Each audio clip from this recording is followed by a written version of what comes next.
G'day, welcome to my How to Drift Toge video. I've had a few requests for this, so we're going to go over the fundamentals on taking hairpins.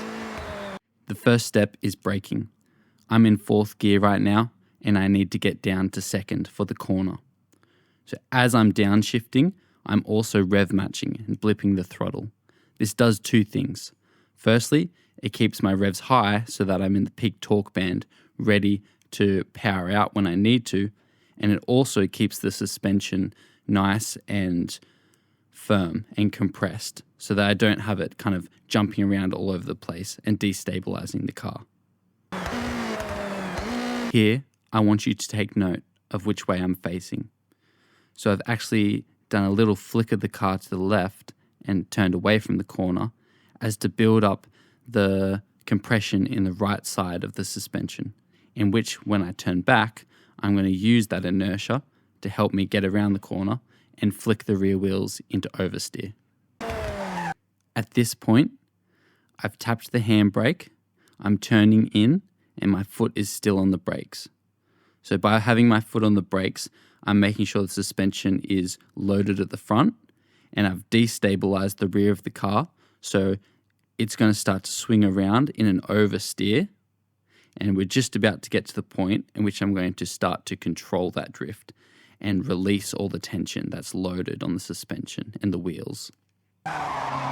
So as the oversteer begins, it's time to start driving through the corner and controlling it. So foot on the throttle. That's really important, and we're going to throttle all the way out of the corner.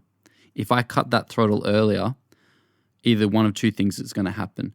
The oversteer is going to continue and I'm going to just spin out, or I'm going to cut the drift short and move off my line. So it's really important that you throttle out of the corner.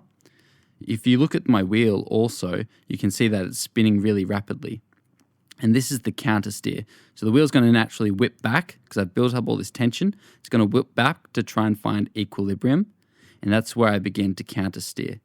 Now, when I continue this video, you're going to see a little bit of a movement in the wheel, and I'm going to catch that wheel at the right balance point. That is something that you develop with time and with feel. It's called catching the drift. And when you catch it, that's how you can balance it and kind of steer the oversteer around the corner. From here, we just repeat. Braking, handbrake, catch, throttle.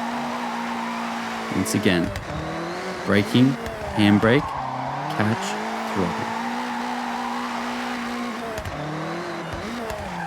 This is 𝐃𝐫𝐢𝐟𝐭, and thanks for watching.